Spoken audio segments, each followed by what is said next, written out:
নমস্কার বন্ধুরা, আপনারা শুনছেন রবীন্দ্র কবিতায় প্রেম।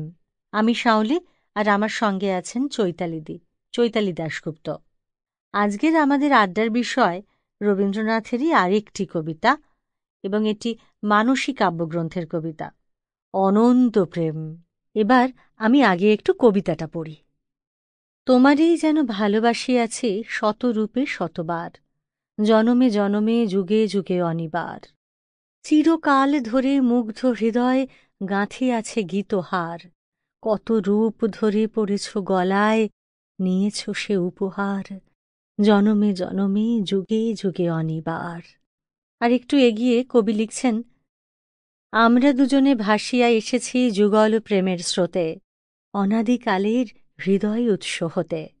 আমরা দুজনে করিয়াছি খেলা কোটি প্রেমিকের মাঝে, বিরহ বিধুর নয়ন সলিলে মিলন মধুর লাজে, পুরাতন প্রেম নিত্য নূতন সাজে।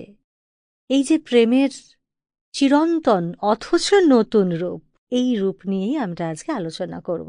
তবে সম্পূর্ণ কবিতায় যাবার আগে দিদি, চলো আমরা একটু এই কবিতাটা লেখার প্রেক্ষাপটটা আলোচনা করে নিই। হ্যাঁ, অনন্ত প্রেম মানসী কাব্যগ্রন্থের কবিতা। হ্যাঁ, প্রকাশকাল হলো 1890। হ্যাঁ হ্যাঁ, এই সময়টা বা ঠিকের আগে কবি কি করছেন একটু জেনে নিই, তাহলে সময়টাকে বুঝতে পারবো আমরা। একের পর এক নাটক লিখছেন এবং নিজে সেই নাটকে অভিনয় করছেন।